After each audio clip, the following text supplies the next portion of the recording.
Baiklah teman-teman, Pastor, em, kita akan memulaikan em, latihan kepemimpinan manajemen mahasiswa yang diselenggarakan oleh Badan Eksekutif Mahasiswa Sekolah Tinggi Filsafat Seminari Pineleng. Sebelum itu, marilah kita bangkit berdiri dan kita membuka latihan ini dengan doa yang akan dibawakan oleh Frater Adri Montolalo. Mari kita berdoa dalam nama Bapa dan Putra dan Roh Kudus. Amin. Allah Bapa penuh rahmat, kami bersyukur kepadamu atas segala berkat yang Engkau berikan kepada kami.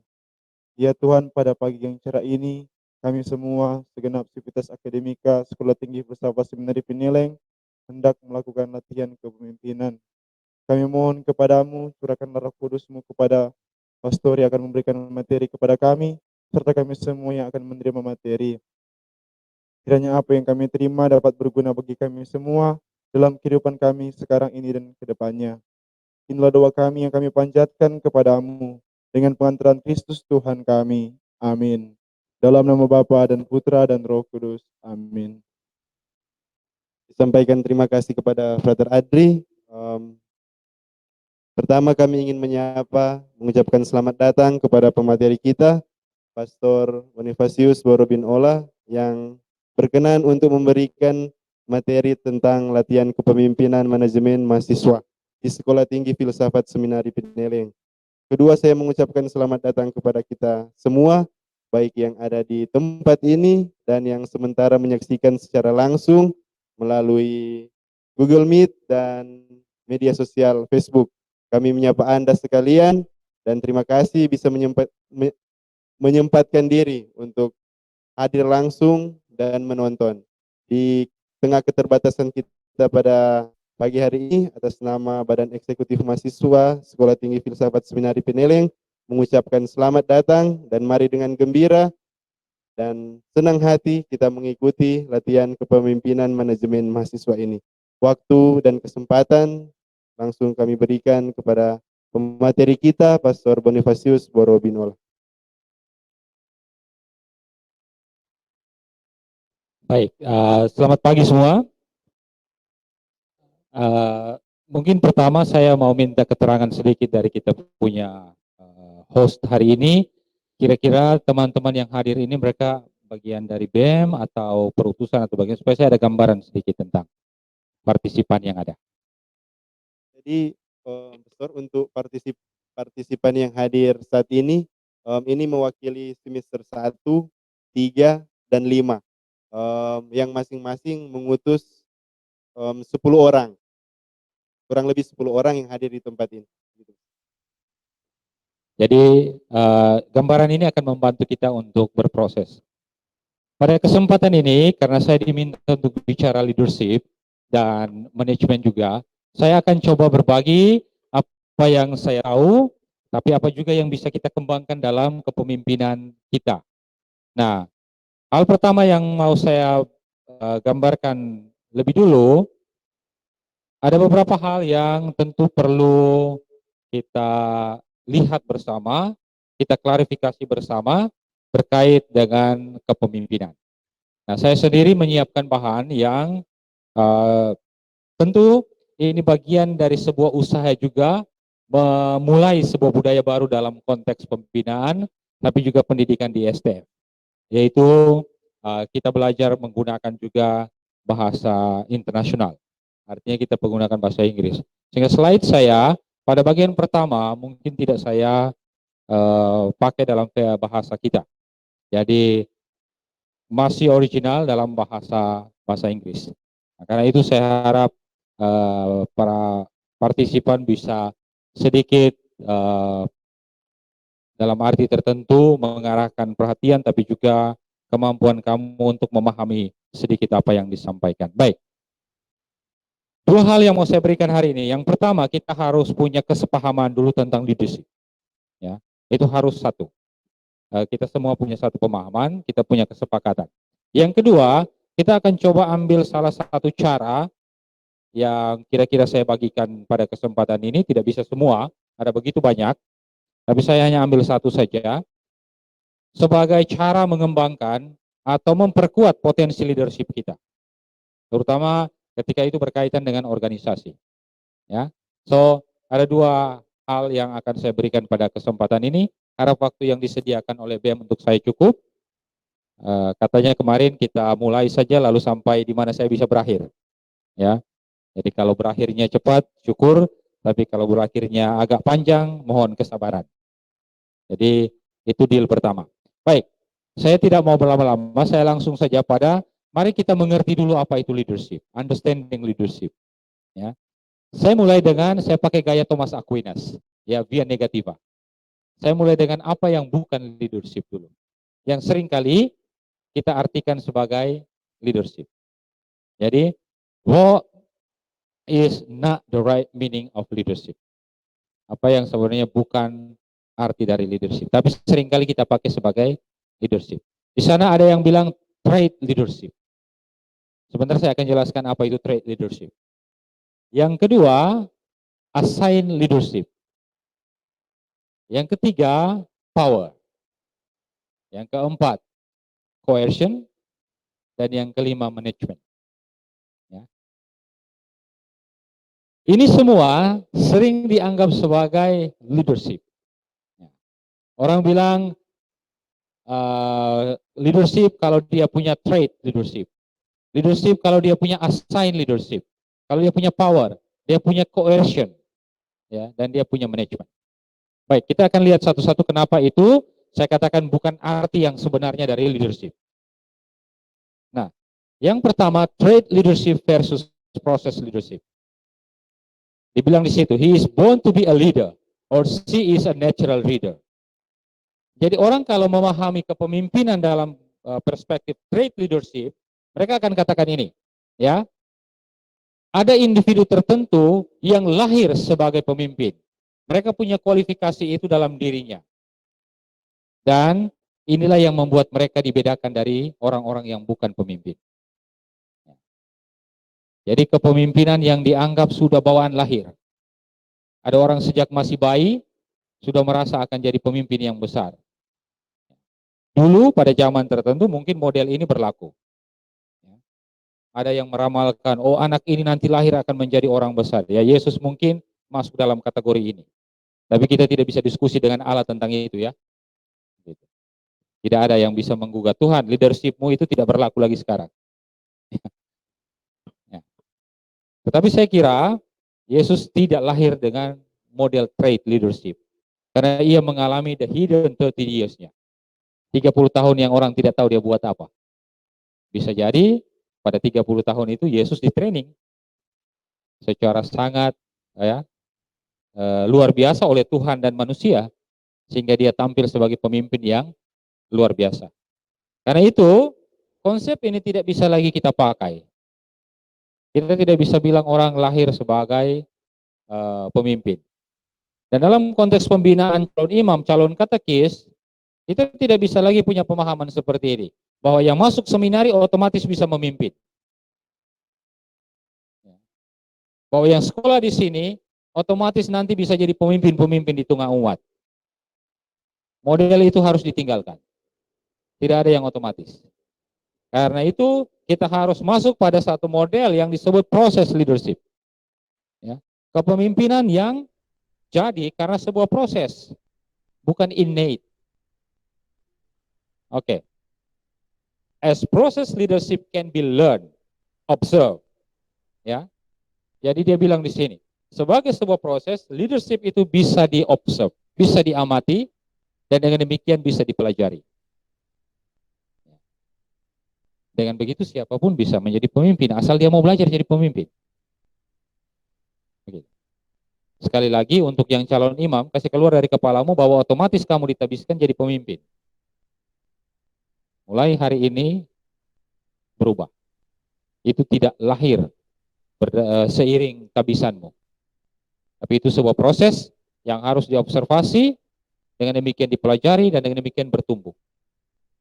Jadi itu pelajaran pertama. Dan ini yang paling populer di tengah masyarakat. Orang seringkali melihat kapasitas kepemimpinan oleh bawaan lahir.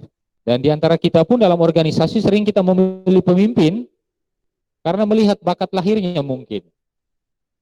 Ya, untunglah kami yang di Senat, saya pun pernah ketua Senat, tidak dilihat dalam cara itu ya. Ya. Atau ketua Senat kita sekarang dianggap sudah lahir sebagai ketua Senat, by the way. Yang kedua, assigned leadership and emergent leadership. Some people are leaders because of their formal position. Ya. Dan ini paling kental di dalam konteks kepemimpinan gereja. Kita semua assign leadership, ya. Gitu. Orang jadi pemimpin karena ditempatkan pada posisi itu. Nah, kenapa ini bukan? Mari kita lihat. Leadership yang based on assign itu bukan leadership yang sebenarnya.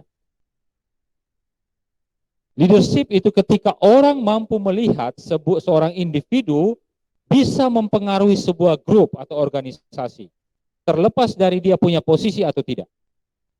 Ya, lepas dari dia punya posisi atau tidak. Jadi yang dilihat pertama-tama itu sesuatu yang muncul dari diri individu yang mampu mempengaruhi seluruh grup, seluruh dinamika organisasi. Mereka itu yang leader sebenarnya.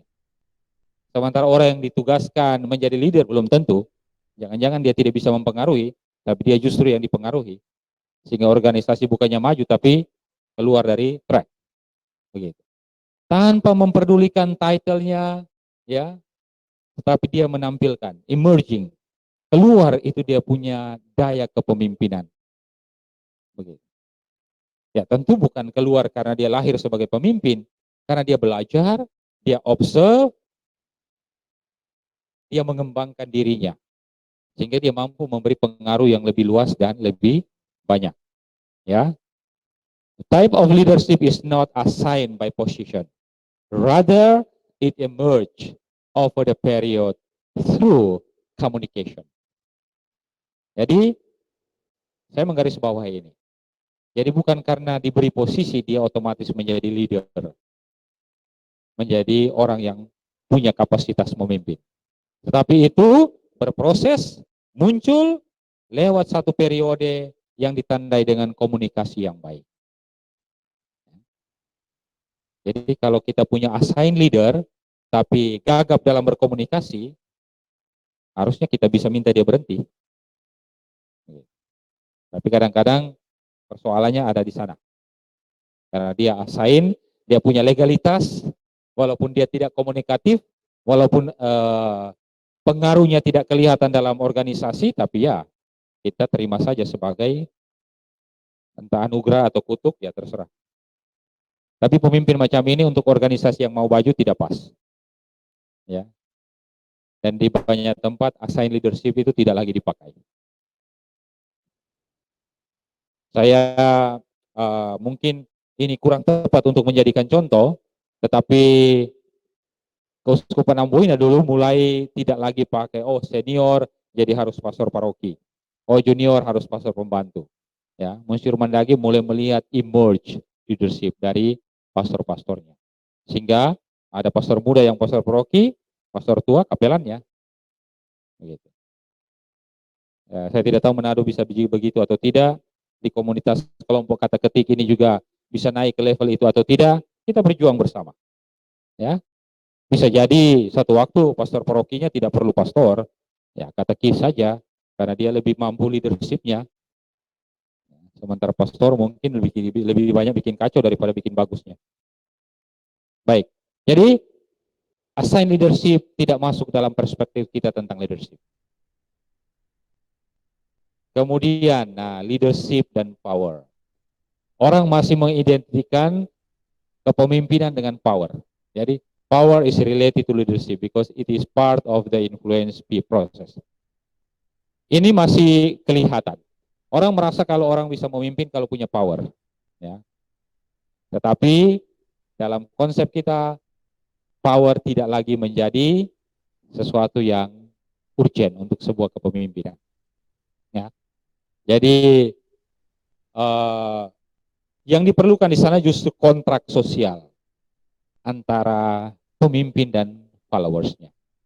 Ya. Dan leader tidak bisa lagi dilihat sebagai orang yang punya problem dengan power ketika dia harus berkomunikasi dengan anggotanya. Nah, karena itu leadership tidak bisa take for granted. Leadership tidak bisa orang bilang kalau saya pimpin oke, sudah jadi. Tidak. Karena dia harus mengeliminasi banyak unsur ini, dia harus belajar. Dan hanya orang yang belajar, observe, mengembangkan skill dan kemampuannya, dia bisa keluar dari trait, dia bisa keluar dari yang kedua apa tadi? Assign, dan dia bisa keluar dari penggunaan power dalam leadership. Saya senang bahwa gagasan ini dibuat sehingga leadership tidak take for granted. Tidak begitu terpilih jadi, tapi sesuatu yang bisa dipelajari dan kita sudah ada di sana. Ya. Oh, mau minta materi, silakan. Jadi saya lanjut ya. Sekali lagi kita tadi berhenti di leadership dan power. Jadi power is no longer synonymous with leadership. Ya. Tidak lagi bisa dipadankan dengan kepemimpinan. Jadi mungkin dulu waktu SD orang pilih ketua kelas karena badannya besar. Ya. Lain kali guru-guru datang bilang, oh kamu saja ketua kelas supaya bisa mengatur kelas karena dia mungkin badannya besar, ditakuti oleh teman-teman. Begitu. Jadi konsep power ini masih dipakai. Nah, saya kira kita dalam konteks ini kita berani untuk tinggal dan keluar dari sana. Leadership and coercion. Coercion power is one of the specific kind of power available to leaders. Nah, coercion ini apa? Coercion ini cara memimpin dengan menggunakan force, kekuatan. Jadi, kepemimpinan yang mengandalkan semacam kekuatan. Coercion involves the use of force to affect the change. Ya, begitu. Kemarin itu ramai. Orang mendaftar untuk menjadi calon wali kota, calon bupati dan macam-macam. Dan orang datang dengan force-nya, dengan kekuatannya. Ya, kita sering mendengar istilah show of force, ya, show of power. Jadi kepemimpinan yang dilekatkan pada kemampuan untuk mengadakan perubahan, tapi bukan dari kapasitas leadership, tapi daya takut yang boleh dia ciptakan. Ya, begitu. Nah, biasa kadang-kadang di dalam konteks pembinaan orang sering cerita-cerita ya. Ya, generasi dari rektor ini ke rektor ini siapa yang paling menakutkan. Ya, dari superior ini ke superior ini siapa yang paling ya mencemaskan komunitas. Dan kenangan-kenangan tentang coercion ini yang sering kita ceritakan satu dengan yang lain. Orang sering bilang, oh masa dia ini setengah dari komunitas pergi. Jadi daya takut yang diciptakan. Dan itulah yang dianggap sebagai kepemimpinan. Nah, saya kira ini juga patut kita tinggalkan. Kepemimpinan bukan soal menciptakan ya ketakutan di antara para pengikut supaya perubahan terjadi.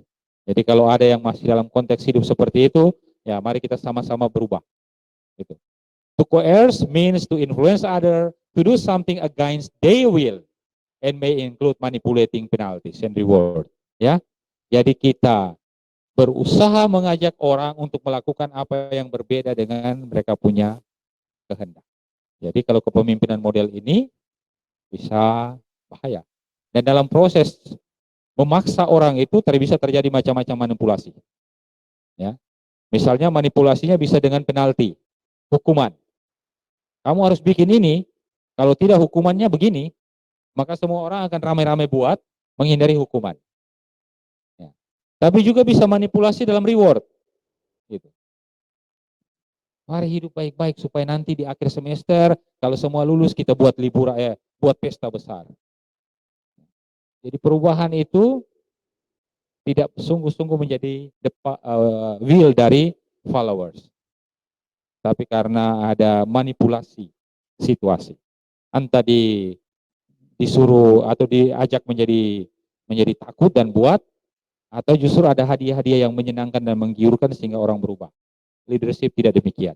Ya, jadi jangan hadir di sini ikut kegiatan leadership ini karena sertifikat atau mungkin kita punya ketua senat sudah dari kamar ke kamar. Awas tidak ikut ya. Ya, pecat dari STF. Tidak demikian. Tapi karena kita mau belajar. kita mau observe apa itu leadership dan kita mau develop. Oke? Nah, jadi itu cohesion seringkali melibatkan ancaman-ancaman, threats, juga melibatkan hukuman-hukuman, punishment, juga melibatkan negative reward schedules. Ya, begitu. Jadi kadang-kadang hal-hal ini dipakai untuk para pemimpin yang menggunakan model itu. Leadership is reserved for those who influence a group of individuals towards their common goal. Jadi bukan saya punya kehendak, bukan juga hadiah-hadiahnya, bukan juga hukuman-hukumannya, tapi tujuan bersama kita. Jadi saya punya tugas adalah memastikan saya dan teman-teman saya mampu mencapai tujuan bersama kita. Jadi itu yang menjadi pemahaman leadership. Nah, terakhir, leadership dan management. Oke, leadership also different from management. Management is to provide order and consistency to organization. Leadership is to produce change and movement. Jadi lihat di sana bedanya ya. Manajemen, oke. Dalam banyak arti mereka berdua sama. Ya, antara leadership dan manajemen sama-sama mau mengusahakan tercapainya goal dalam organisasi. Mereka juga memberdayakan anggota, sama. Tapi caranya berbeda. Manajemen menyiapkan satu aturan, order, dan konsistensi. Sementara leadership, dia berusaha menciptakan perubahan. Perubahan dalam arti orang mau bergerak dari situasi yang A ke situasi yang lebih baik, situasi B.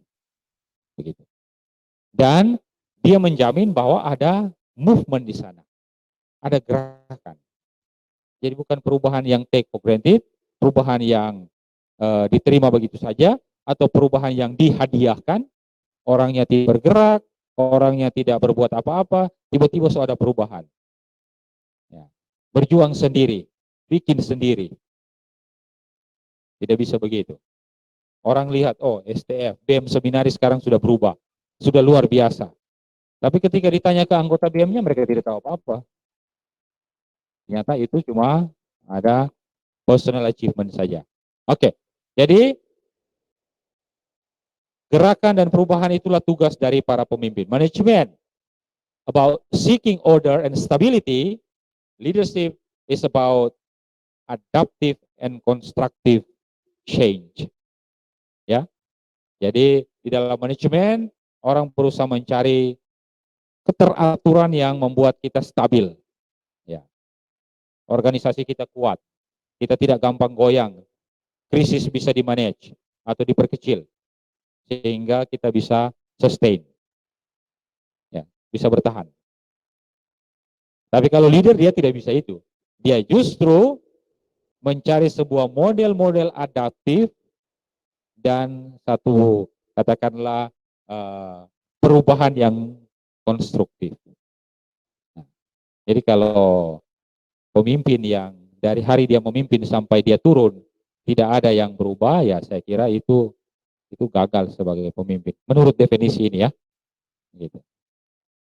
Sehingga kalau teman-teman sendiri mau lihat potensi atau kapasitas leadershipmu, jangan pernah bilang bahwa saya ini lahir sebagai pemimpin. Harus tanamkan dalam diri keinginan untuk belajar, observe. Belajar dari para pemimpin yang sukses. Apa yang menjadi kekuatan mereka? Apa yang bisa saya pakai? Adaptive and constructive change. Nah, itu semua kita eksplorasi.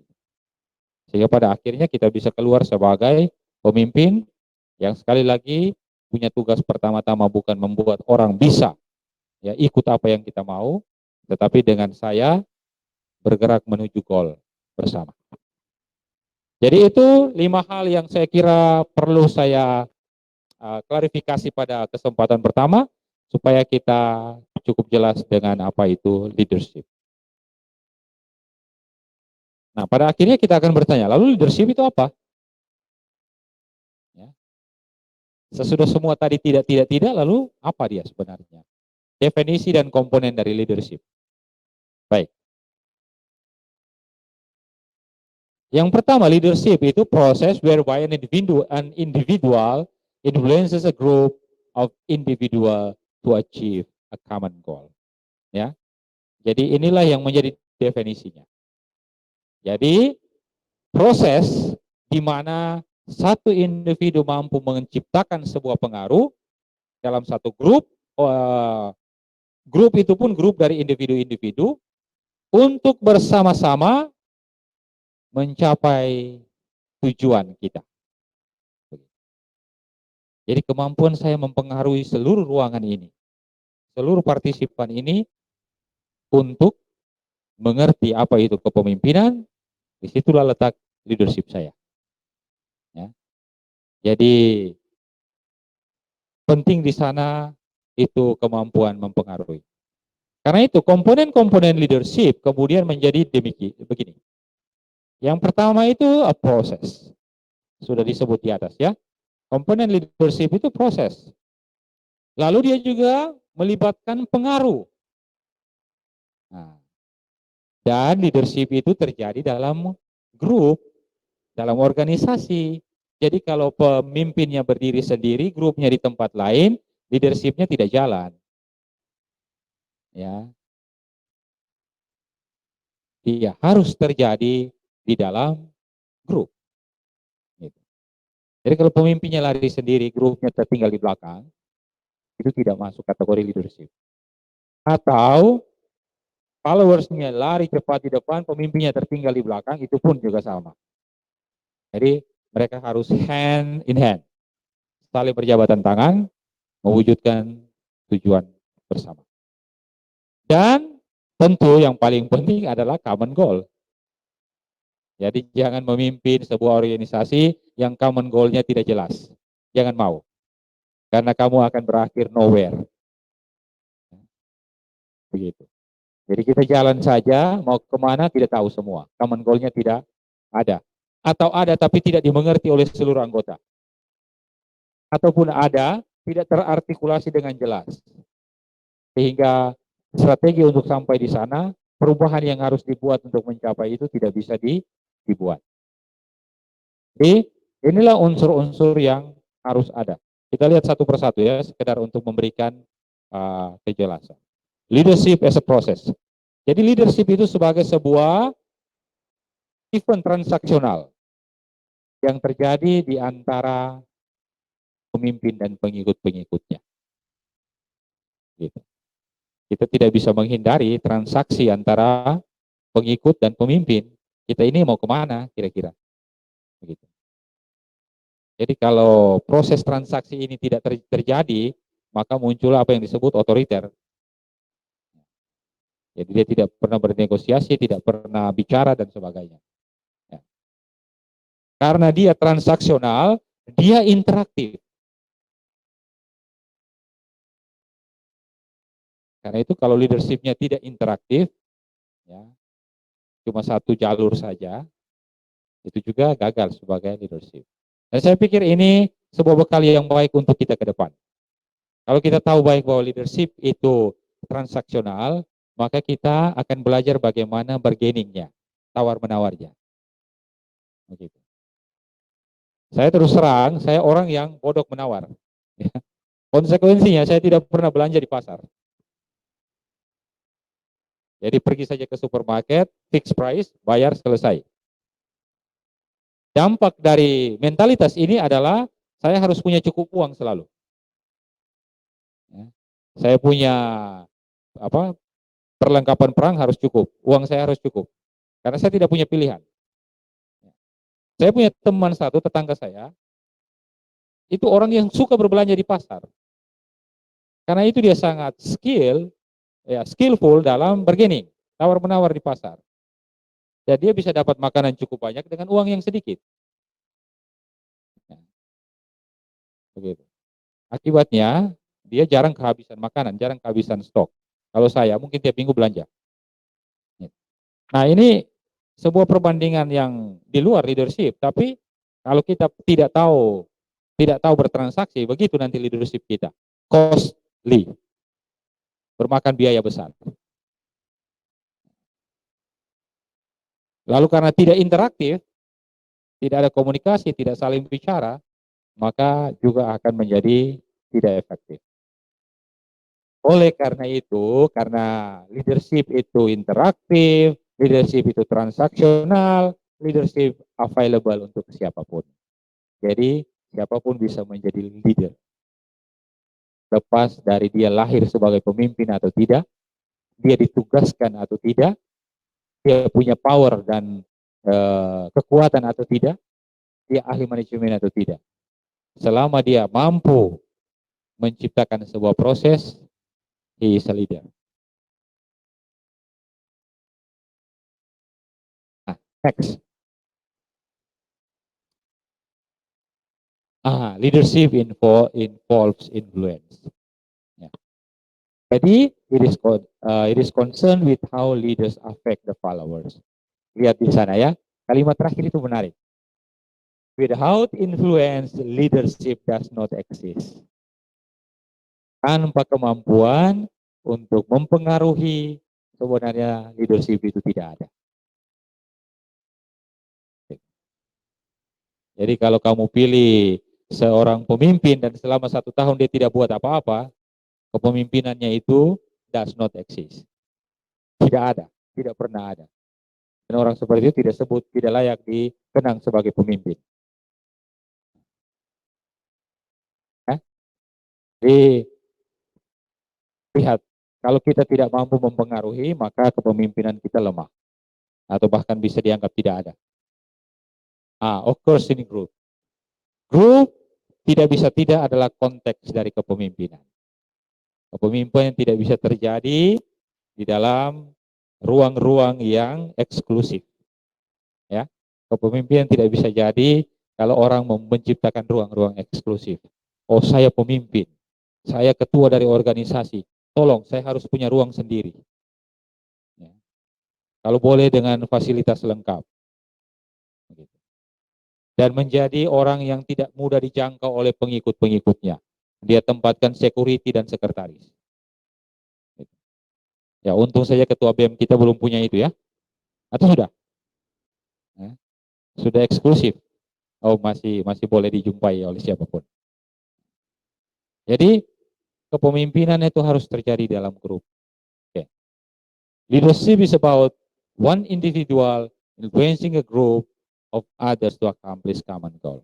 Jadi, saya harus ada di tengah-tengah kelompok saya, menunjukkan determinasi pengaruh saya, dan bersama dengan grup itu, kita bergerak menuju ke tujuan bersama. Sekali lagi, tujuan selalu dikatakan bersama. Bukan tujuan leadernya, bukan tujuan anggotanya, atau bahkan kita buat tujuan orang yang di luar dari organisasi kita. Begitu. Ya, tapi tujuan bersama. Kita punya common goal. Nah, di sini perlu sikap kritis, perlu keberanian.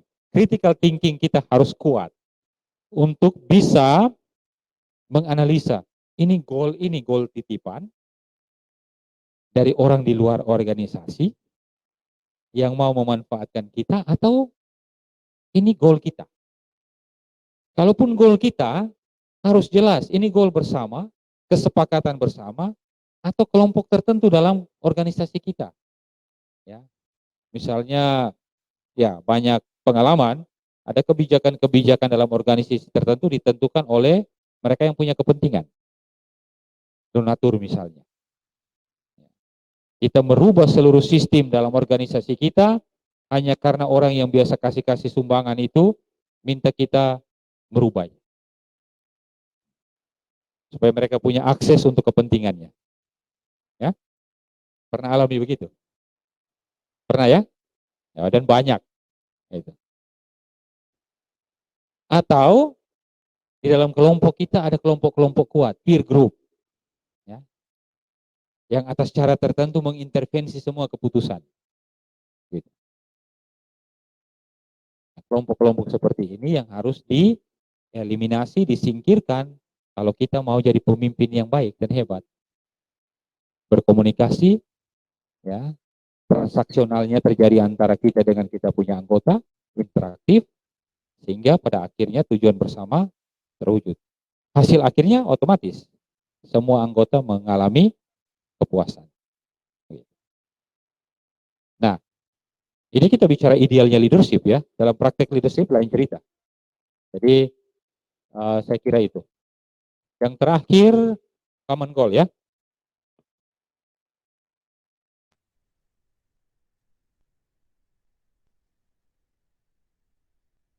Okay, leadership involves common goal. By common goal, we mean that the leader and followers have mutual purpose. Ya, begitu. Jadi kita sama-sama punya maksud, punya tujuan dalam berorganisasi. Karena itu jangan join organisasi yang di mana kamu punya idealisme tidak terakomodir, jangan bergabung. Karena nanti tidak common lagi. Begitu. Ya. Jangan bergabung dengan kelompok-kelompok di mana kamu tidak difasilitasi. Idealisme kamu, ide-ide kamu itu tidak terakomodir. Karena nanti tidak common goalnya. Attention to common goal gives leadership an ethical attitude. Ya. Jadi leadership kalau dipakai dalam konteks common goal, maka dia akan punya etika. Ya. Dia tahu bahwa ada wilayah-wilayah dia harus membatasi diri. Ya. Sehingga dia tidak abuse dia punya leadership. Dia tidak jatuh pada penggunaan power, coercion. Dia tidak kemudian mengaplikasikan macam-macam prinsip-prinsip yang bukan leadership. Dia akan tempatkan etika. Dia akan mampu berdialog, dia akan mampu menghargai pendapat orang, dan dengan demikian organisasi itu menjadi organisasi yang menyenangkan untuk siapapun yang menjadi anggotanya. Oke, saya kira untuk sesi awal ini, saya sampai pada pemahaman leadership ini dulu. Ya.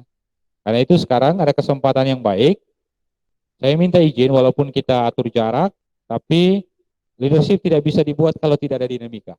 Ya, karena itu saya minta bantuan untuk buat satu kelompok-kelompok diskusi di antara teman-teman yang hadir ini dengan satu pertanyaan. Sesudah kita ikuti katakanlah penjelasan ini, apa yang kemudian bisa kamu simpulkan sebagai kepemimpinan menurut teman-teman? Ya, saya minta bantuan dari mungkin Onal atau siapa untuk bisa grouping. Kita punya grup untuk kemudian menjawab 1-2 pertanyaan yang akan saya berikan untuk memperdalam materi kita. Mungkin siapa yang bisa bantu saya? Brian. Nah, coba grouping teman-teman dulu. Yang realistis saja, tidak usah terlalu kecil tapi tidak usah juga terlalu besar. Sehingga orang masih bisa duduk dengan jarak tapi juga berkomunikasi. Silakan. Grouping dulu baru saya kasih arahannya. Teman-teman, kita semua yang dari berbagai komunitas. Jadi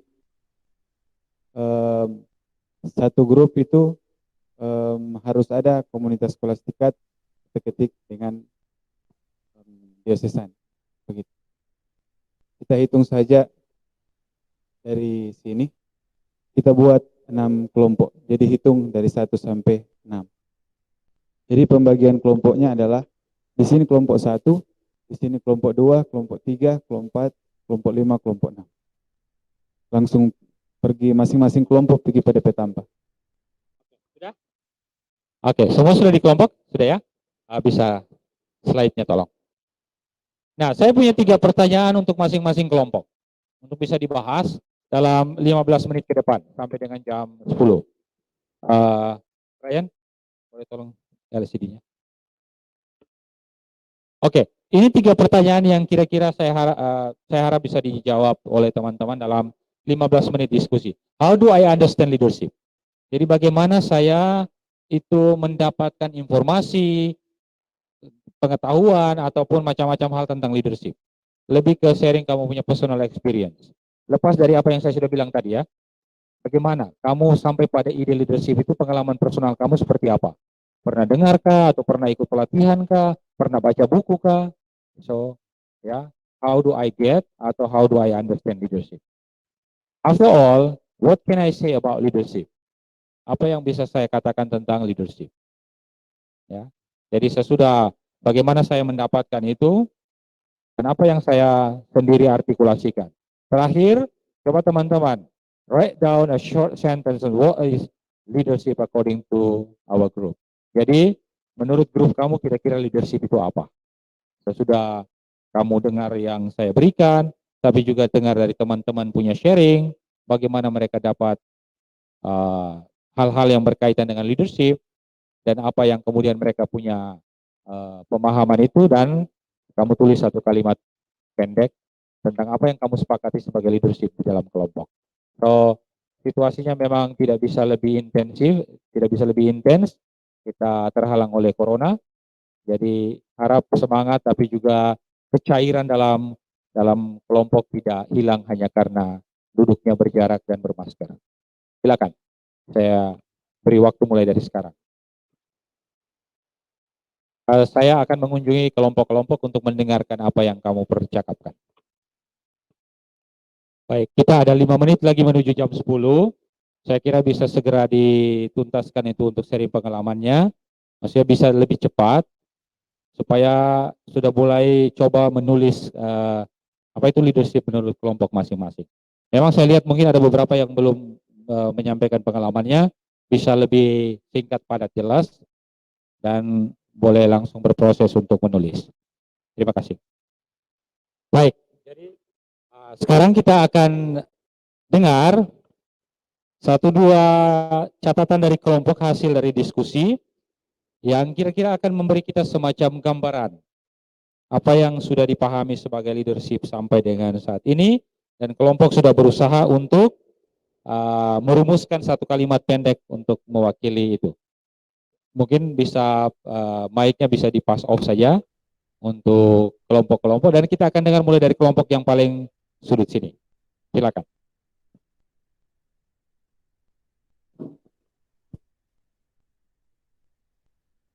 Langsung saja ya. Terima kasih, Pastor. Jadi kami mencoba merumuskan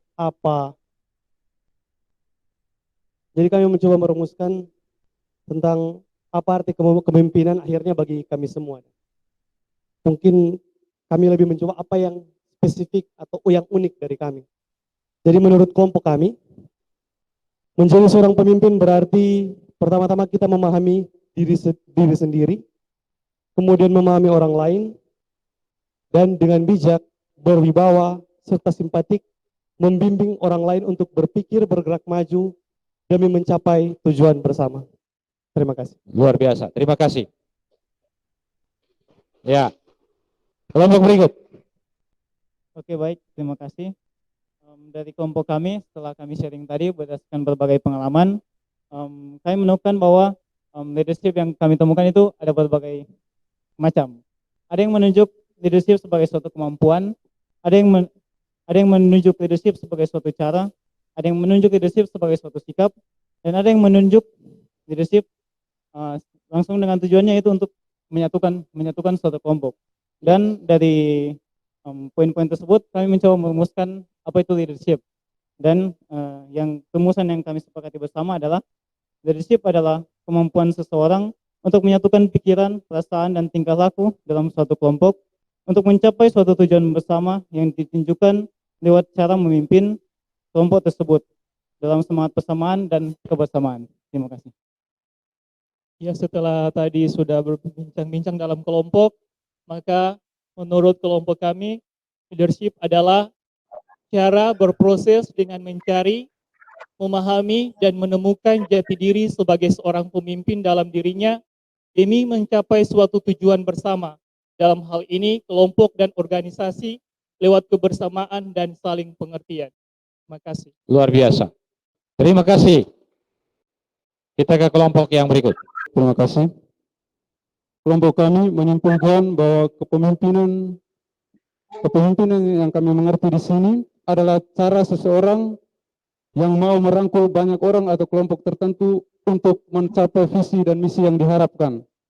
Di satu sisi yang lain, seorang leadership harus menjadikan dirinya sebagai panutan, teladan, dan mampu mengenal dengan baik orang-orang yang dipimpinnya, dalam arti yang lebih khusus, seorang leadership itu harus punya kualitas komunikasi atau relasi serta kerjasama yang baik dan mampu menyapa orang-orang yang dipimpinnya. Terima kasih. Baik, terima kasih. Luar biasa. Berikut.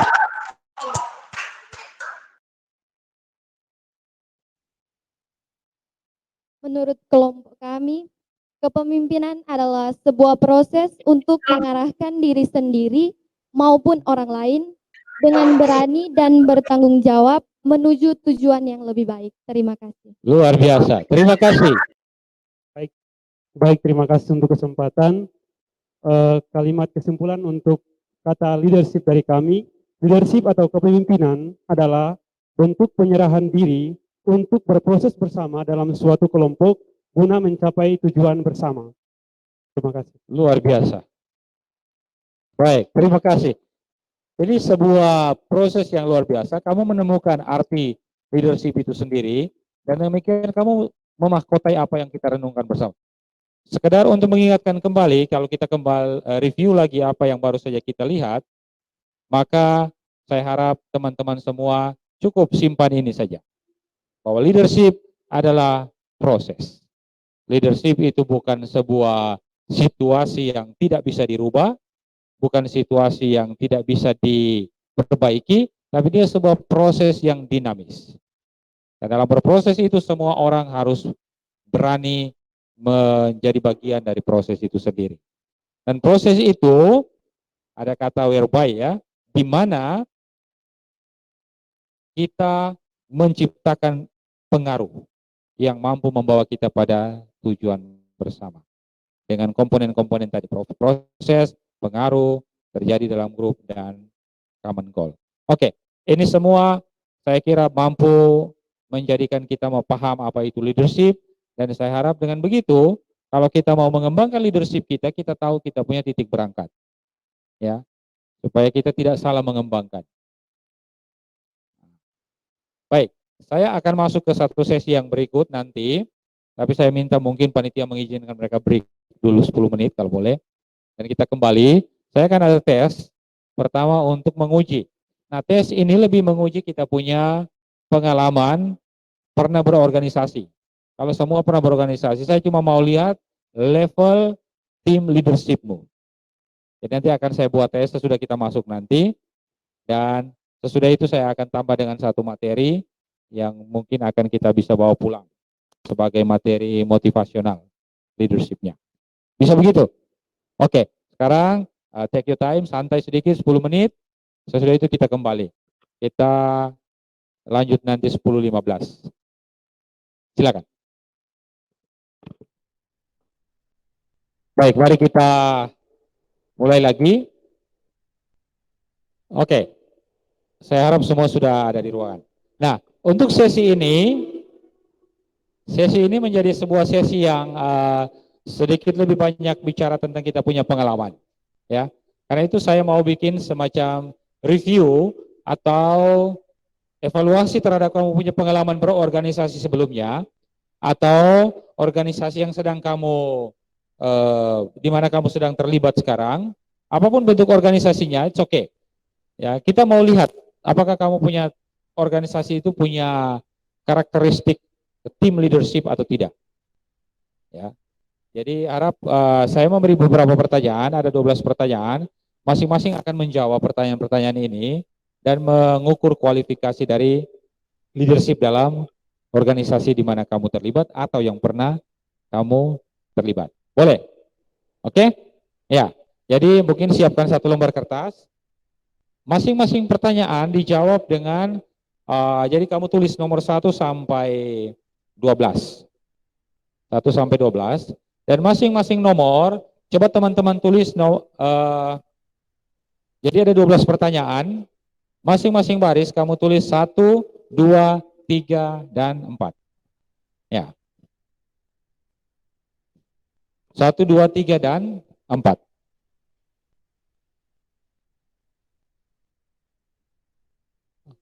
Jadi 1 sampai 12, 1, 2, 3, dan 4. Oke, nanti mungkin tiap nomor baru kamu tulis juga tidak apa-apa. Jadi setiap nomor harus ada 1, 2, 3, dan 4. Nah, sekarang saya mau menjelaskan dulu, 1 itu apa, 2 itu apa, 3 itu apa, dan 4 apa. Yang 1, jika pertanyaan yang saya ajukan, menurut kamu di dalam kelompok itu tidak terjadi. Jadi, ya istilahnya pertanyaannya pertanyaan salah begitu. Tidak ada jawaban dalam organisasimu. Itu kamu bisa tulis atau lingkar nomor 1. Dilingkar saja, jangan kamu pilih nomor nanti kamu sulit lihat dia punya apa. Perbandingan. Jadi tulis 1, 2, 3, 4 lalu lingkar kalau 1 salah, pertanyaan ini tidak ada jawaban dalam organisasimu. Kedua, ya mungkin ada jawaban tapi lebih cenderung tidak ada. Ya. Mungkin ada tapi kamu tidak yakin dan kamu lebih cenderung mengatakan tidak ada. Yang ketiga, kamu cenderung mengatakan ada. Walaupun mungkin tidak terlalu yakin bahwa itu ada atau tidak. Ya. Dan yang keempat, pertanyaan itu ada jawabannya dalam organisasimu, dalam kepemimpinan di dalam organisasimu. Boleh? Cukup jelas 1 sampai 4-nya? Jelas ya? Oke. Pertanyaan pertama. Ya. Jadi ini tolong kamu latihan ini juga akan membantu kamu ketika kamu memimpin sebuah organisasi. Yang pertama, di dalam organisasimu atau kelompok yang kamu melibatkan diri, terdapat katakanlah definisi yang jelas tentang kebutuhan-kebutuhan dari organisasi.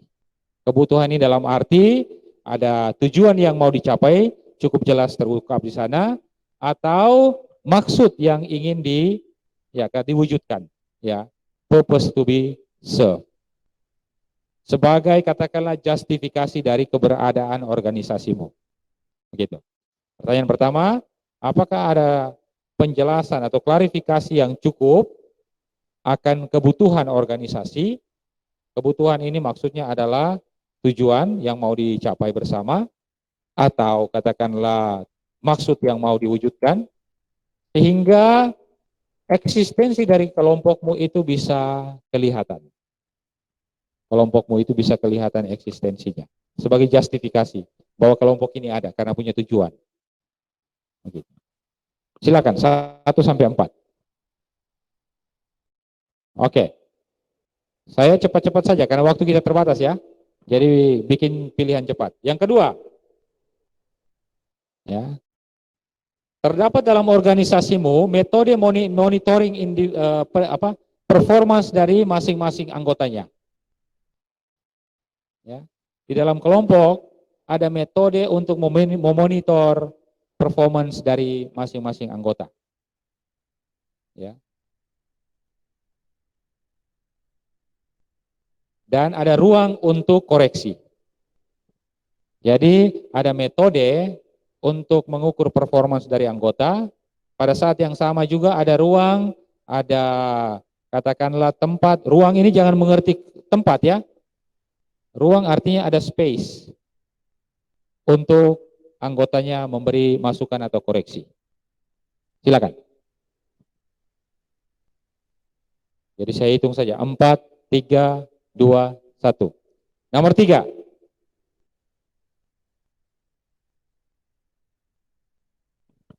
Setiap anggota memiliki skill atau kemampuan yang diperlukan untuk bersama-sama mencapai tujuan.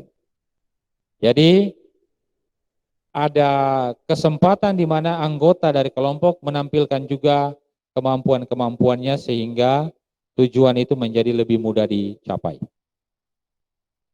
Itu yang ketiga. Oke, keempat. Keempat dia katakan begini. Pencapaian tujuan dari kelompok adalah prioritas tertinggi dari kepentingan apapun termasuk kepentingan masing-masing anggota. Pencapaian tujuan dari organisasi adalah prioritas tertinggi. Dari prioritas apapun termasuk objektivitas dari atau kepentingan dari masing-masing anggota. Itu ada atau tidak? Berikut. Di dalam kelompokmu tercipta trust satu sama lain. Sehingga informasi, persepsi, koreksi itu bisa tersampaikan secara efektif, sufisien, dan akurat. Ya. Ada trust atau tidak di dalam anggota yang menjamin bahwa informasi, persepsi, cara orang melihat dinamika kita, koreksi, itu bisa disampaikan secara sufisien dan akurat. Oke. Baik, berikut. Apa? Tidak jelas yang barusan? Atau cukup? Jelas?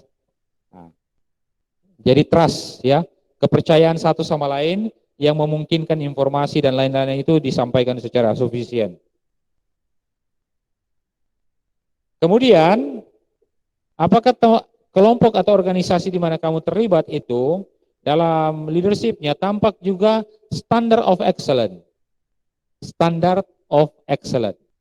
Jadi standar kecakapan yang bisa menjadi sarana untuk mengembangkan performance dari kelompok.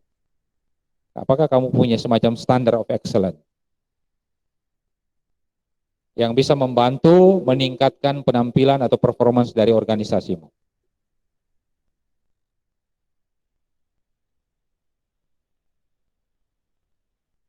Berikut, apakah kelompok kita atau organisasi kita juga mendapatkan katakanlah external support atau pengakuan? Ya. Apakah kita juga mendapatkan external support, dukungan dari luar atau pengakuan, ya, yang bisa membantu kita untuk to get the job done, yang membantu kita juga untuk mencapai tujuan-tujuan organisasi. Jadi ada external supportnya atau tidak, bahkan pengakuan dari luar, sehingga kita punya motivasi untuk mewujudkan tujuan-tujuan kita, to get the job done. Berikut, apakah kelompok kita juga fleksibel dalam membuat adjustment, penyesuaian dengan tujuan-tujuan kita? Apakah kelompok kita juga punya fleksibilitas sehingga tidak kaku, ya.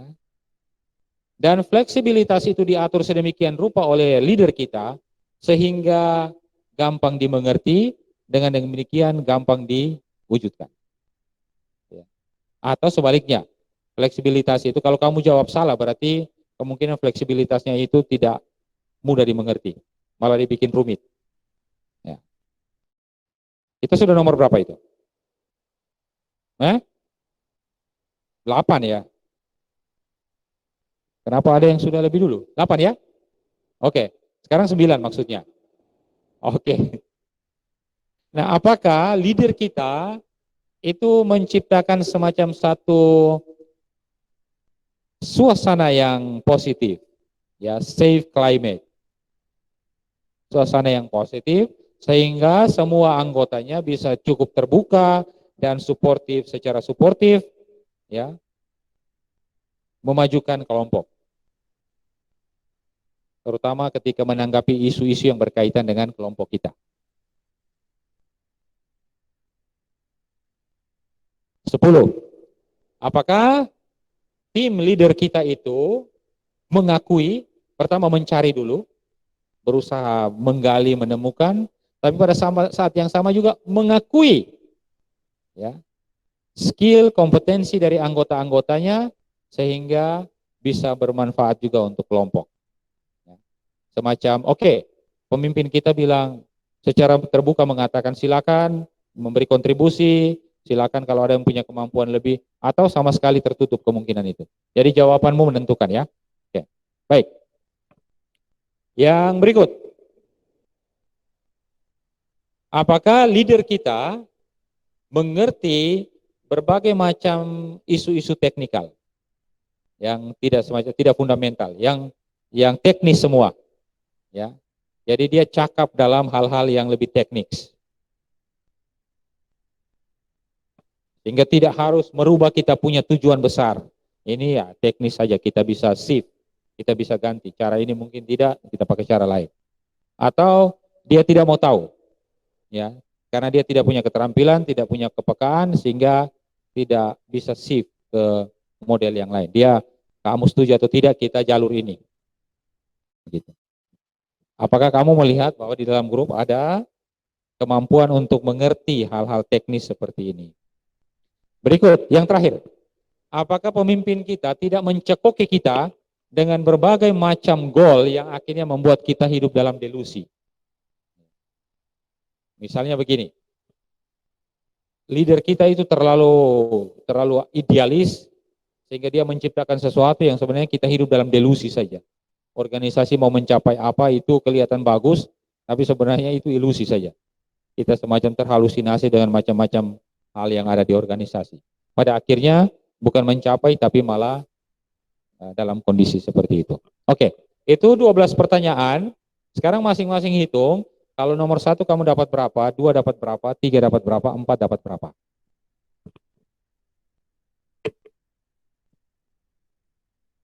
Jadi nomor 1 yang kamu lingkar ada berapa? Nomor 2 yang kamu lingkar ada berapa? Nomor 3 yang kamu lingkar ada berapa? Nomor 4 yang kamu lingkar ada berapa?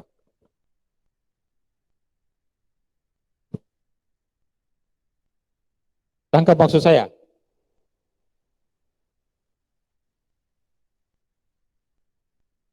Jadi karena tadi saya bilang nomor 1, 2, 3, 4 kamu harus tulis. Sehingga setiap jawaban kamu lingkar mana. Nah nanti terakhir hitung semua 1 sampai 12 itu. Nomor 1 berapa yang kamu lingkar, nomor 2 berapa, nomor 3 berapa, nomor 4 berapa. Atau hitung saja, 4 kamu ada dapat berapa, 3 ada dapat berapa, 2 dapat berapa, 1 dapat berapa. Dia punya jumlah harus 12. Jumlahnya harus 12.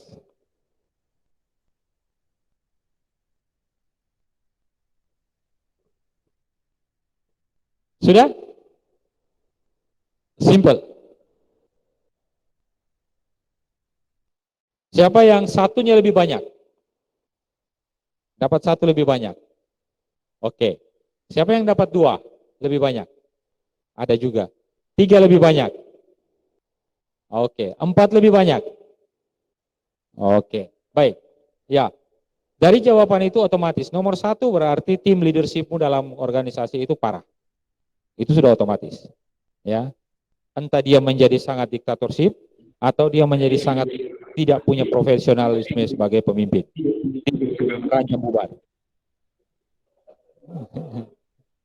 Ya. Ataupun kalau tidak bubar, orang di dalamnya akan saling membunuh. Jadi saya anjurkan frater keluar dari tim itu. Kalau tim itu masih ada, saya anjurkan keluar atau menjadi korban. Nomor 2 yang banyak. Nah ini juga, ya, walaupun levelnya naik sedikit, tapi saya anjurkan untuk tinggalkan tim itu, ya, karena tim itu bisa berbahaya. Pertama mungkin tidak membunuhmu, tetapi karaktermu akan mati di sana, kamu tidak berkembang. Nomor 3, ya, ada cukup banyak di nomor 3, artinya masih ada hal yang cenderung ke 1 dan 2 masih hidup di sana. Ya, jadi tim ini harus aware, harus hidup, harus lihat titik-titik yang menjadi titik kelemahan. Dan nomor 4, provisiat, timmu itu bagus, pertahankan, ya, supaya tujuannya makin gampang tercapai. Oke, jadi ini semacam latihan sederhana, tetapi kamu bisa mengukur.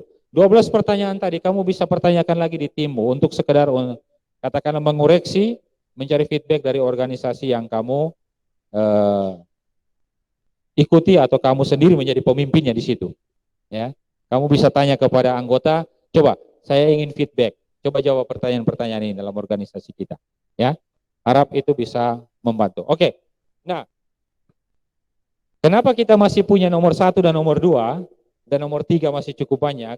Karena mungkin banyak dari kita belum terlalu familiar dengan apa yang menjadi tujuan kita berorganisasi. Nah, karena itu kesempatan ini, saya harap saya tidak akan makan waktu banyak. Kita sedikit mau berbicara tentang Start with Why. Ya. Saya mau perkenalkan satu model mengembangkan leadership dengan Start with Why. Ini bukan saya punya ide, ini originally dari seorang pria muda yang bernama Simon Sinek. Ya. Dia punya buku yang bagus, Start with Why, dan saya mengoleksi beberapa dari bukunya. Yang satu Start with Why, yang warna merah seperti itu. Satu lagi ini Finding Your Why, dan dia punya juga buku yang bagus, Leader It Last. Ya, saya punya 3 buku dari Simon Sinek ini. Dia masih muda, dia punya konsep tentang leadership yang bagi saya sangat dalam, dan saya kira ini sangat Kristiani dalam tradisi leadershipnya. Baik, kita sama-sama akan lihat. Mungkin ada yang pernah mendalami tokoh ini, tapi saya kira ada materi 30 menit, diskusi 20 menit, dan presentasi. Tapi nanti kita lihat kalau dia akan jadi bagaimana. Baik, yang pertama kita harus coba mengerti dulu kenapa Start with Why. Jadi ini, dia pakai istilah nested whys ya. Nested whys itu dia gambarkan seperti pohon, sarang burung, dan burungnya sendiri. Ya, harap saya pakai ilustrasi yang tidak mengganggu kamu punya pikiran ya. Gitu. Sebuah nested why selalu melayani keseluruhan why dari organisasi. Nested why dibentuk oleh 3 unsur. Ya. Yang pertama, organisasional why, teams why, dan individual why. Nah, ketiga unsur ini menjadi kekuatan dari organisasi kita. Satu saja unggul tidak akan bisa membuat organisasi kuat. Ya, atau 2 saja. Kita kasih ilustrasi begini. Ini ada burungnya, individual why, dan ini ada sarangnya, teams why, dan ada pohon yang menjadi organisasional why. Ya. Katakanlah ini menjadi sebuah kesempatan untuk menghasilkan generasi dari burung yang bersarang di sini. Kalau ada pohon saja, ada organisasinya saja, tidak ada 2 why yang lain, maka tidak ada produksi ya. Burungnya tidak bertelur di situ, sarangnya tidak ada. Tapi kalau ada pohon dan burungnya saja, dia cuma singgah. Tidak ada tempat untuk menaruh telur. Dan tidak ada tim juga, maka tidak ada burungnya, ada sarang, ada pohonnya, maka itu sebenarnya rumah tua yang ditinggalkan. Ya. Jadi 3 itu harus menjadi kekuatan untuk organisasi kita. Nah, pertanyaannya, bagaimana kita bisa tahu why kita? Baik, saya mulai dengan ini dulu.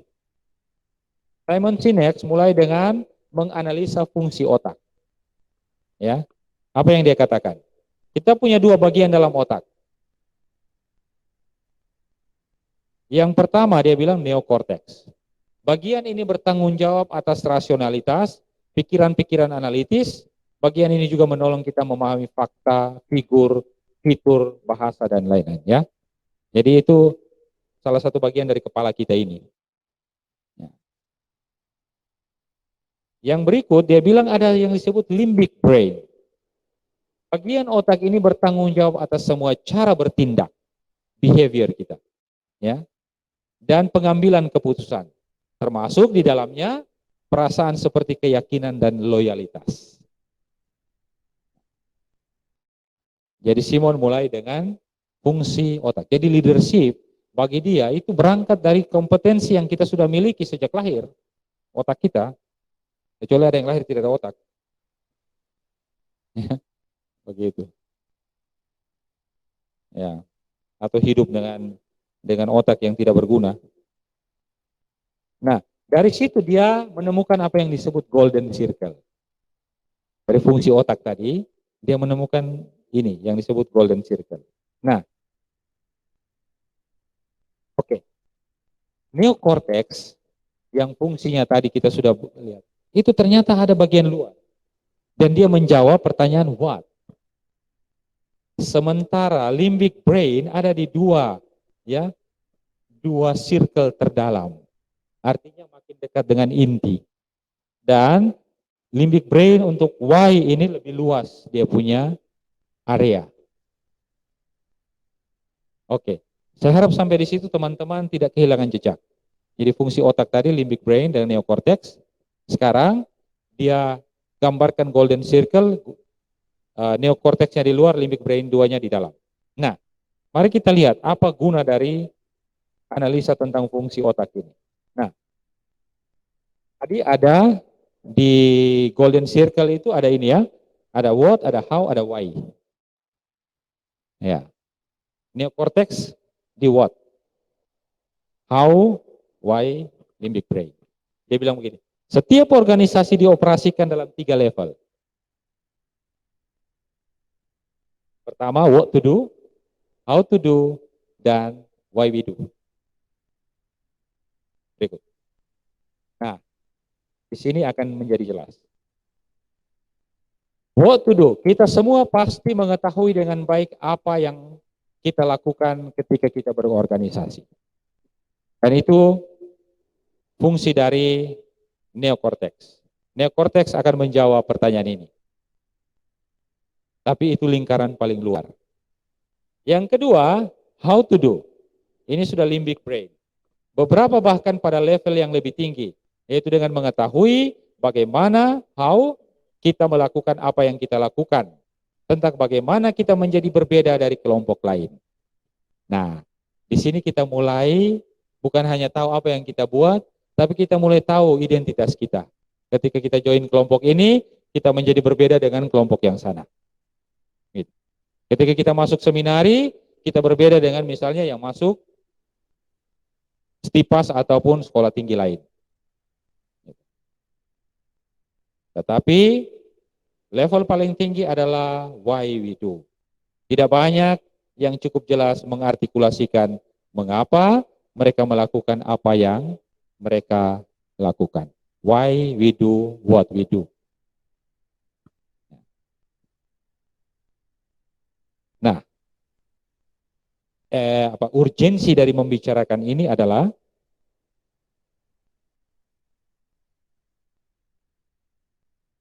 ini. Apa why itu penting? Dan what dan how itu ada di bagian terluar.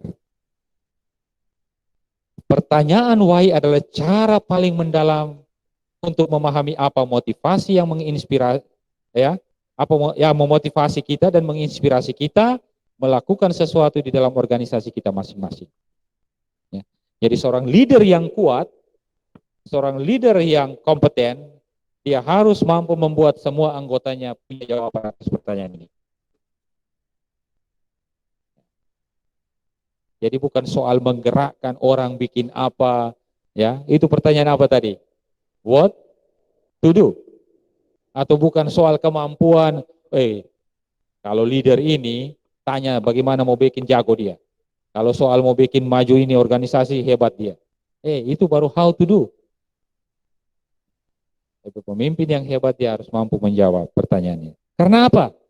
Ini pertanyaan-pertanyaan penting yang harus dia jawab. Dan seringkali banyak yang tidak bisa jawab 3 pertanyaan ini, sehingga tidak serius dalam ikut organisasi, atau tidak menjadi pemimpin yang sukses. Pertama, dia tidak bisa menjawab kenapa organisasi kita ada. Mengapa? Mengapa BEM STF ini harus ada? Oh, karena perlu sebagai kelompok. Itu what? Apanya? Tapi kita sendiri mengapa kita ada sebagai BEM? Lalu yang berikut, kalau mengapanya kita sudah jawab, mengapa kita merelakan waktu, tenaga, serta antusias kita untuk organisasi itu? Ya. Apa hanya sekedar mau dapat sertifikat? Atau sekedar menghabiskan waktu? Tapi kita masuk lebih dalam. Kenapa saya menghabiskan waktu, tenaga? Begitu. Jauh lebih baik saya pergi buat hal yang lain. Saya ikut kelompok-kelompok mungkin di dalam organisasi, di komunitas masing-masing.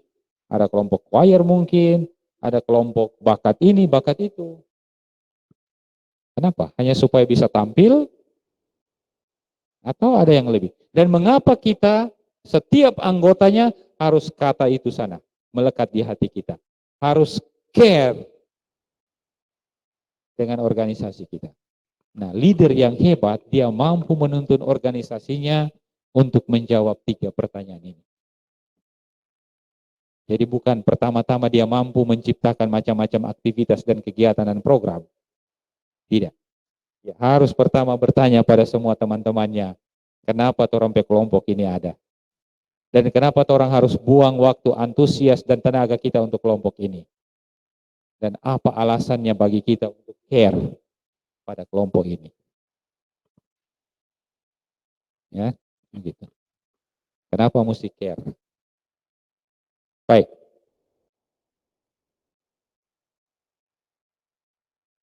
Nah, apa yang sering terjadi keliru? Kita sering dalam berorganisasi mulai dengan apa organisasi kita. Ya. Kita sering mulai dengan itu. Kedua, ya, kita bicara bagaimana kita berorganisasi. Ya. Frater tinggal di mana? Skolastika. Apanya yang kita jawab duluan? Ya. Yang kedua, bagaimana? Ya. Kita lebih suka menceritakan bagaimana kita menjadi bagian dari komunitas diosesan. Nanti terakhir baru kalau sudah mulai sedikit serius, hanya dalam rekoleksi, ya dalam pertemuan-pertemuan dalam tabisan, baru orang mulai cari tahu mengapa. Tapi di awal-awal jarang orang mulai dengan itu. Sehingga kadang-kadang banyak yang sudah tinggal di seminari 2-3 tahun ditanya, kenapa kau ada di sini? Oh, karena saya suka projo. Itu apa? Bukan mengapa. Gitu. Ya. Ini contoh-contoh sederhana. Tapi organisasi kita akan kuat, solid. Leadership kita akan sungguh-sungguh bisa mencapai tujuan kalau kita mulai dengan ini. Sehingga apa yang perlu? Lantas bagaimana yang seharusnya? Kita harus yakin bahwa ada nilai yang dapat kita bagikan. Ada nilai yang kita bisa bagikan. Nah, itu proses mencari why dalam satu organisasi adalah proses menemukan nilai. Itu yang pertama. Saya tidak tahu di diosesan tinggal kelompok apa yang masih ada. Choir kan? Yang masih hidup. Jadi, masih ada kelompok apa? Yang masih aktif sekarang. Ensemble. Ya. Kolintang juga. Pertanyaannya, nilai apa yang bisa kamu share lewat organisasi-organisasi ini? Atau di skolastika ada kelompok-kelompok tertentu. Nilai apa? Jangan pertama-tama masuk di kelompok itu lihat apa yang mereka buat. Tapi nilai apa yang mereka hidupi. Gitu. Dan apakah nilai itu bisa dibagikan dan memberi dampak luas. Ya, ini kelihatan agak serius, tapi banyak organisasi tidak berjalan dengan standar ini.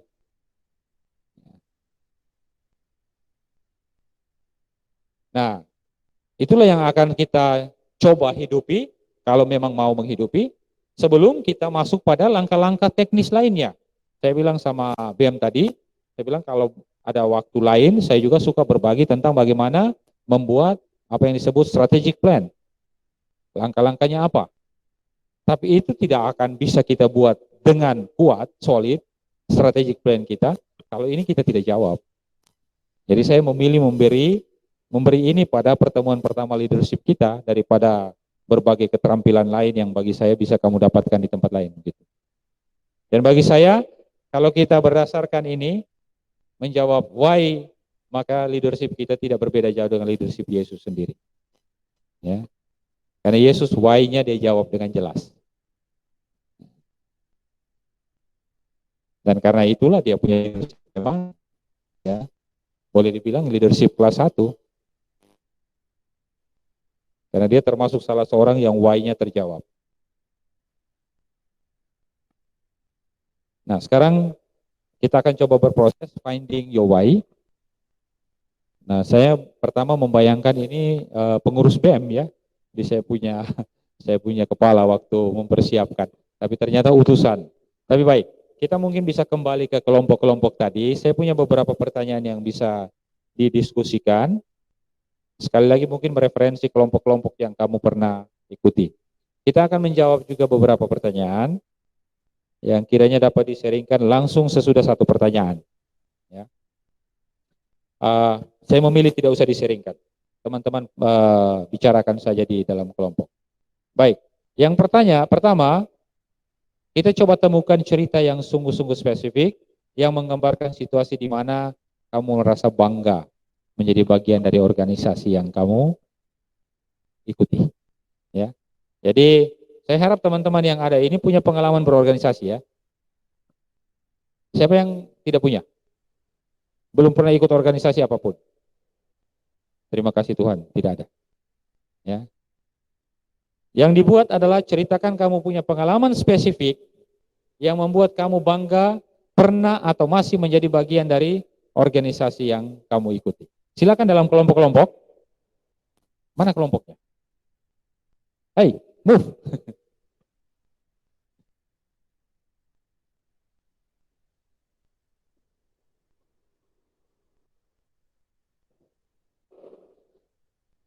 Oke. Kita akan pakai waktu sampai dengan jam 11 mungkin lewat 5. Saya hanya cukup sampai di situ saja. Jadi ceritakan pertama pengalaman spesifik di mana kamu bangga. Apa yang membuat kamu bangga menjadi bagian dari organisasi yang kamu ikuti? Baik yang kamu masih menjadi anggotanya ataupun yang pernah kamu join. Ya. Atau lebih baik lagi kalau kamu pernah menjadi pemimpin di kelompok itu. Apa yang membuat kamu bangga? Rasa bangga apa? Sekali lagi jangan sharing pengalaman, nanti tidak selesai kita. Jadi cuma ungkapkan saja apa yang buat kamu bangga. Ya, jelaskan bareng 1 menit begitu supaya teman mengerti kebanggaan itu. Tapi bukan sharing. Pertanyaan ini tidak terkait dengan apa yang sudah kamu terima. Sekali lagi bukan apa yang kamu terima. Kebanggaan itu bukan karena kamu menerima apa dari organisasi, tapi apa yang kamu beri. Ya. Jadi jangan, saya bangga pernah menjadi anggota kelompok ini karena di dalam kelompok ini saya mendapat kesempatan untuk begini. Itu kamu terima. Tapi yang kamu beri. Kebanggaan itu muncul karena kamu bisa memberi sesuatu. Silakan. Coba efektif dengan waktu. Saya tidak akan menargetkan semua akan berbicara. 5-7 menit kemudian saya akan pindah ke pertanyaan berikut. Ada beberapa pertanyaan, jadi bisa sepakati 1-2 orang mewakili untuk pertanyaan pertama.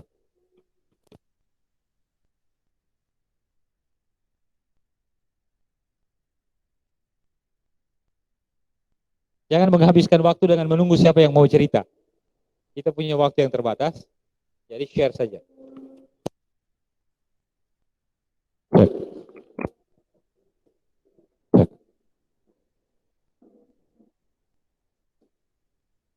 Oke, baik. Selesaikan cerita yang sedang berbicara sekarang. Saya akan secara random minta kelompok mana yang akan menyampaikan. Sesudah itu kita langsung maju ke pertanyaan berikutnya. Silakan. Ya. Ada 1 menit untuk menyelesaikan. Ya, baik. Untuk sesi yang pertanyaan pertama selesai, saya dengan kelompok ini dulu. Siapa yang sudah sampaikan tadi? Apa yang buat kamu bangga? Baik, terima kasih. Kelompok apa yang pernah kamu ikuti dan untuk saya sendiri dan hampir sama juga ceritanya, ada salah satu organisasi kalau saya waktu sekolah itu namanya ISKA, Ikatan Siswa Suci Katolik. Kenapa saya bangga? Karena kami pernah mempunyai satu tujuan untuk mencapai sesuatu dan kami bekerja sama. Dan akhirnya tujuan itu tercapai, yang membuat saya bangga saya menjadi bagian dari kerjasama tersebut. Ya, bagian itu dalam konkretnya seperti apa? Yang kamu masih ingat?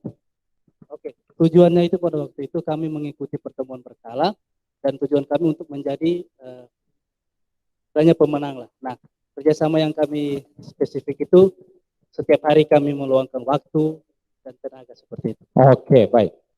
Jadi saya satu lagi dari kelompok yang ini. Jadi teman kita ikut kelompok dan dia bangga karena menjadi bagian dari sukses kelompok. Siapa di sini tadi? Silakan.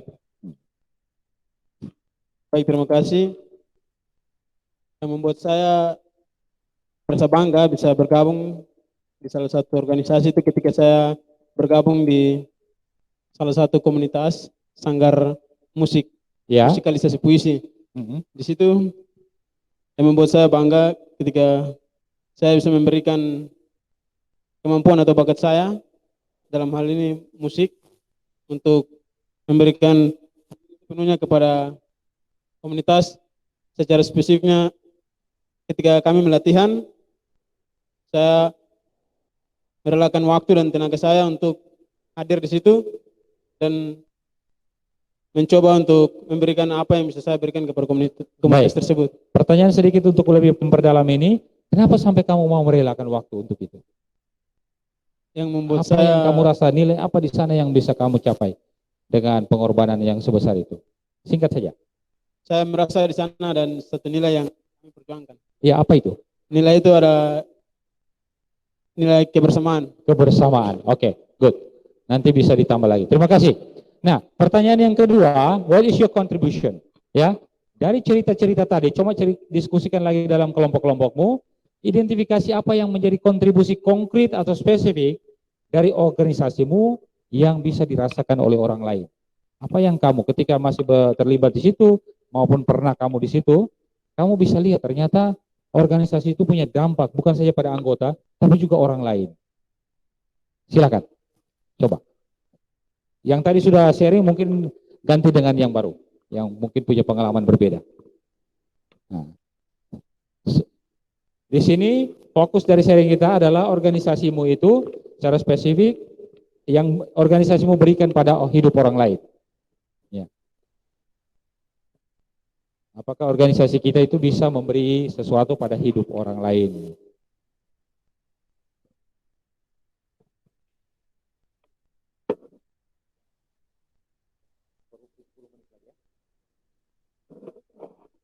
Selesai.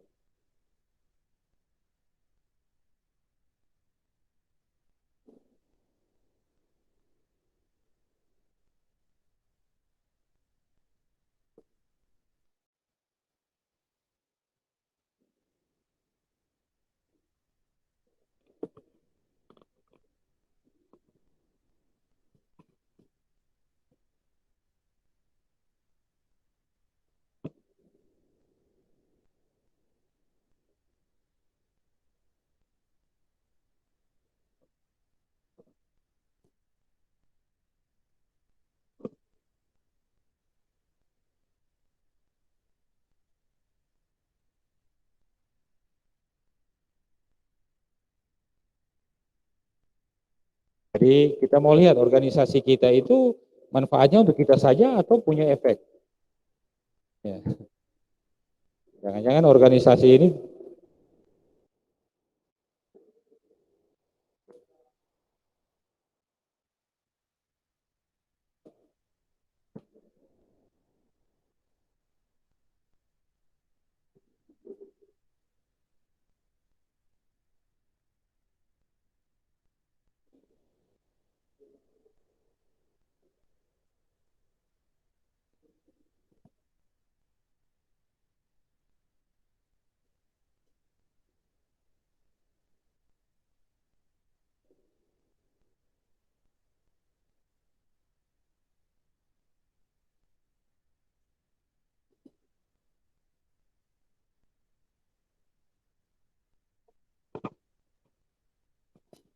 Oke, baik. Kita akan random lagi dengan kelompok-kelompok yang lain.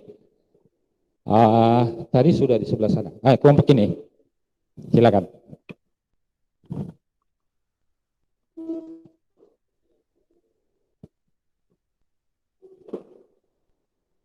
Ya baik, terima kasih. Jadi pengalaman saya yakni di komunitas orang muda Katolik se-Nusantara. Nah, dalam komunitas itu kami ada membuat kegiatan webinar dan saya sebagai sekretaris. Jadi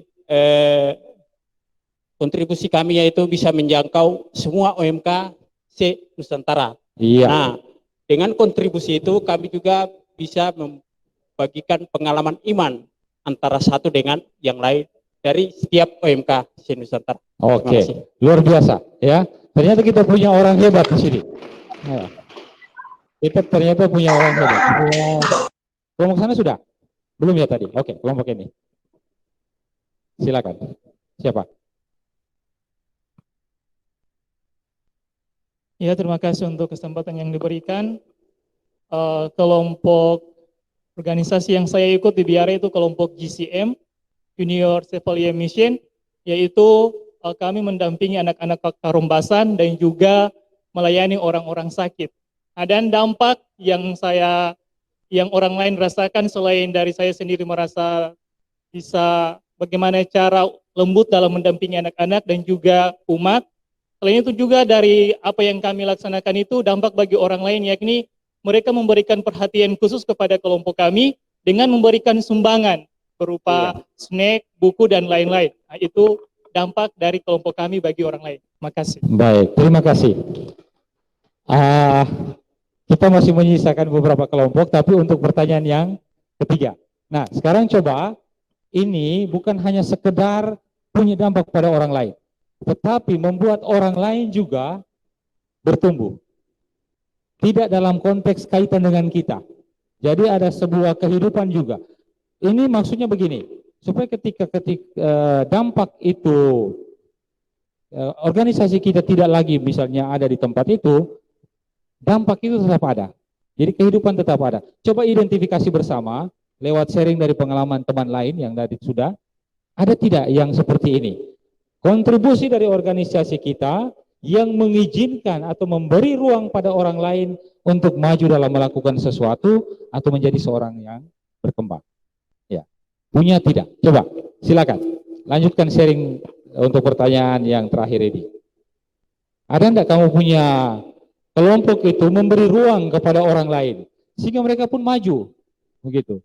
Bukan hanya selalu dalam kontak dengan kelompok kita, tapi hanya mungkin dapat inspirasi, dapat pengaruh dari keberadaan kelompok kita sehingga mereka juga mendapatkan ruang untuk maju dan berkembang.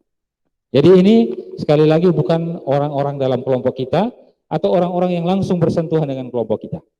Ya, ini lebih menantang ya. Organisasi kita punya daya efek seperti itu atau tidak? Silakan. Ya.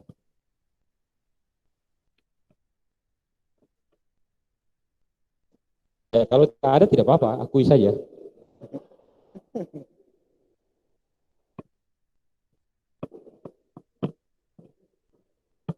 Silakan. Bagaimana, Father?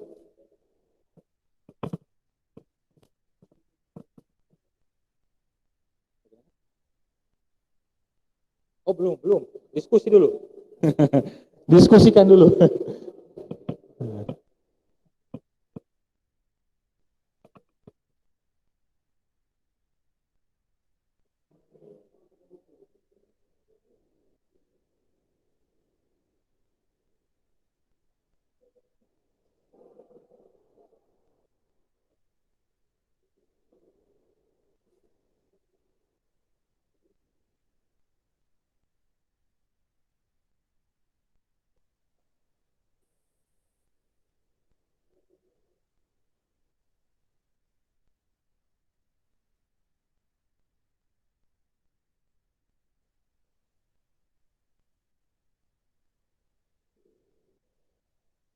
Ya, hal sederhana sebagai perbandingan, misalnya kehadiran para misionaris dulu memberi dampak pada gereja lokal untuk punya kesadaran bahwa imam-imam lokal itu penting.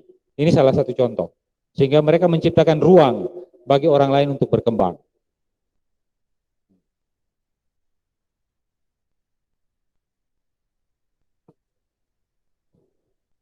Oke. Last but not the least. Saya mungkin dengan kelompoknya Adri dulu. Karena mereka belum. Siapa di sini? Silakan.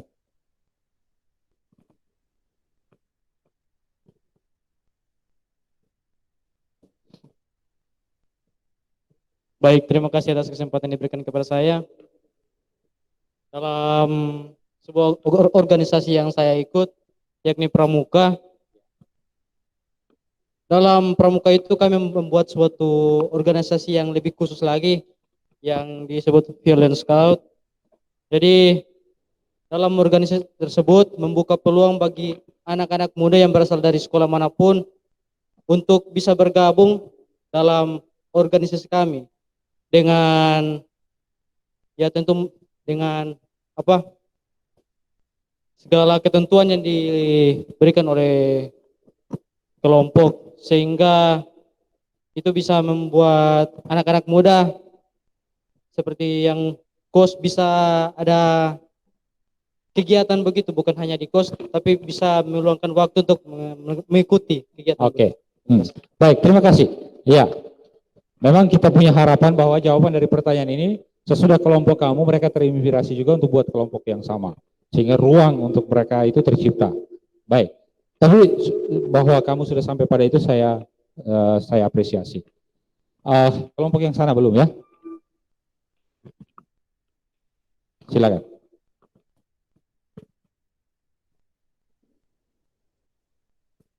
Ya baik, terima kasih. Saya terlibat dalam kelompok kategorial CMC, yaitu kegiatannya itu memberi inbound kepada para frater postulat. Nah, di situ saya mendapat suatu hal yang baik, selain membantu kekompakan anggota CMC, tetapi juga yaitu kami juga yang memberi inbound itu membentuk ataupun melatih fisik dan mental para frater postulat. Baik, terima kasih. Tadi di sini sepertinya mau menyampaikan. Saya beri kesempatan supaya jangan pulang dengan sakit hati. Silakan. Oh ya, siapa yang mau bilang? Terima kasih. Saya itu tergabung dalam organisasi di SVMC. Iya. Paduan Suara dari komunitas diocesan. Singkat saja, kontribusi yang diberikan dari organisasi itu ketika orang pergi pelayanan di stasi atau paroki, orang itu secara tidak langsung itu memotivasi para anak muda untuk misalnya orang sampai panggilan untuk jadi pastor tumbuh. Iya, terima kasih. Baik, terima kasih. Oke. Teman-teman sekalian, pertanyaan yang ketiga ini memang sedikit lebih menantang karena di sini standar yang diharapkan bisa diberikan kepada organisasi kita bahwa bukan hanya sekedar memberi rasa bangga pada diri, tapi ketika kita juga mampu memberi dampak pada kesekitaran kita. Nah, tingkat yang lebih tinggi dari sekedar memberi dampak adalah menciptakan ruang bagi orang lain untuk bertumbuh tanpa harus mendapat intervensi dari kita, seperti menjadi anggota kita atau seperti menjadi bagian dari binaan kita, tetapi mereka kemudian terinspirasi dari kelompok itu, kuat leadership-nya, dan kemudian menciptakan sebuah dinamika yang sama. Mereka mengalami pertumbuhan. Sehingga ketika misalnya kamu nyanyi di satu tempat, kamu pulang, kamu sekolah di sini 2-3 tahun, kamu kembali, mereka ternyata sudah punya core yang bagus. Jadi ruang itu tercipta. Nah, ini challenge untuk organisasi yang mau memang solid dan kuat serta maju. Nah, dengan demikian, saya merasa bahwa tidak bisa tidak kita harus sharing nilai. Nilai itulah yang akan memberi rasa bangga pada kita. Nilai itulah yang akan bisa mempengaruhi hidup orang yang bersentuhan dengan organisasi kita, dan nilai itu juga yang bisa kita tinggalkan. Yang kemudian bisa menumbuhkan benih lain dalam kehidupan kelompok-kelompok tertentu di tempat lain sana. Jadi, setiap organisasi yang mau punya leadership kuat, nilainya harus jelas. Ya. Articulated clearly. Ya. Dan dimengerti oleh siapapun. Saya harap ini menjadi inspirasi sehingga ketika teman-teman diberi kepercayaan untuk menjadi leader, menjadi pemimpin, aplikasikanlah konsep leadership ini. Semoga Tuhan membantu kamu dan kamu bisa punya organisasi yang kuat dan punya dampak seperti yang kita harapkan. Saya kira itu saja yang bisa saya berikan untuk saat ini. Terima kasih untuk perhatiannya. Sampai jumpa ya. Baik, tentunya keluarga besar Badan Eksekutif Mahasiswa Sekolah Tinggi Filsafat Seminari Pineleng mengucapkan banyak-banyak terima kasih kepada Father Boni Borobin Olah yang telah memberikan materi, telah memberikan pelatihan kepada kita semua, baik yang ada di tempat ini dan yang menyaksikan secara langsung dari komunitas, dari rumah masing-masing, dengan tema kita pelatihan kepemimpinan manajemen mahasiswa. Tentunya banyak yang kita peroleh, namun tentunya itu tentu datang dari kita semua. Apa yang telah kita dapatkan tentunya harus kita aplikasikan. Bagaimana cara mengaplikasikan itu tentunya dalam komunitas kita, dalam organisasi kita, khususnya dalam organisasi Badan Eksekutif Mahasiswa yang kita cintai ini. Hal yang baik itu tentunya pantas dan patut untuk kita aplikasikan di organisasi kita ini. Mudah-mudahan ke depannya kita bisa berjumpa dengan Father untuk memberikan materi-materi lain yang tentunya akan menambah wawasan pengalaman kita di dunia leadership dan kepemimpinan. Akhirnya kami sampaikan lagi terima kasih kepada Father dan kepada kita semua teman-teman yang hadir di sini dan yang menyaksikan dari rumah masing-masing. Terima kasih dan baiklah acara kita pada siang hari ini kita akan tutup dengan doa penutup yang akan dibawakan oleh Frater Kevin Lala, MSc. Baik, mari kita siapkan hati kita untuk berdoa. Marilah kita berdoa dalam nama Bapa dan Putra dan Roh Kudus. Amin. Allah Bapa yang Maha Pengasih dan Maha Penyayang, terima kasih karena Engkau telah membimbing kegiatan kami dari awal hingga berakhir. Sekarang kami telah belajar tentang leadership. Kami mohon semoga apa yang kami pelajari ini dapat berguna bagi kami di dalam kehidupan seharian kami, dalam komunitas-komunitas kami, dalam hidup kami bersama keluarga, teman-teman, dan orang-orang di sekitar kami. Semoga pembelajaran pada hari ini dapat membuat kami semakin mengerti akan leadership itu sendiri dan dapat berguna untuk kami di masa yang akan datang nanti. Inilah yang menjadi doa kami dengan pengantaran Kristus Tuhan kami. Amin. Dalam nama Bapa dan Putra dan Roh Kudus. Amin. Selamat siang dan terima kasih untuk teman-teman. Mari kita foto bersama dengan Father.